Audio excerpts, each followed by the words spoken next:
fois pour trouver un bon poulet. Ouais, là, ça sera que des œufs maintenant. Les clients l'attendent depuis longtemps. 4 ans après sa fermeture, le poulailler d'Oléron reprend du service. Antoine, 26 ans, le fils des anciens propriétaires, a décidé de reprendre l'affaire familiale. La volonté de vouloir bien nourrir les gens, de faire de la production de qualité. Mais contrairement à ses parents, pas de vente de poulet de chair. Il a décidé de ne produire que des œufs. Un choix assumé pour relancer l'histoire de cette institution oléronaise.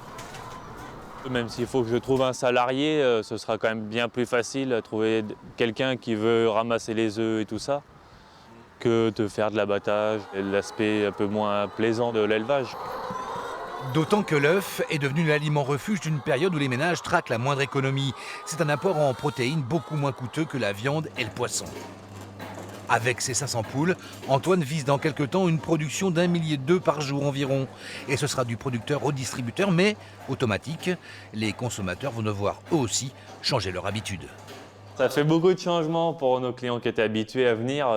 Ils vont être un peu obligés de s'y habituer. Moi, je resterai que sur des œufs pour l'instant. Et puis, distributeur automatique, ils s'y feront aussi s'ils veulent manger des bons œufs. Il manque 1 million de poules pour équilibrer le marché en France. En attendant, 4 à 5% de la demande sont couverts par des importations en provenance d'Espagne, de Pologne, des Pays-Bas et même d'Ukraine. Les œufs Made in Oléron d'Antoine, eux, seront disponibles dès aujourd'hui.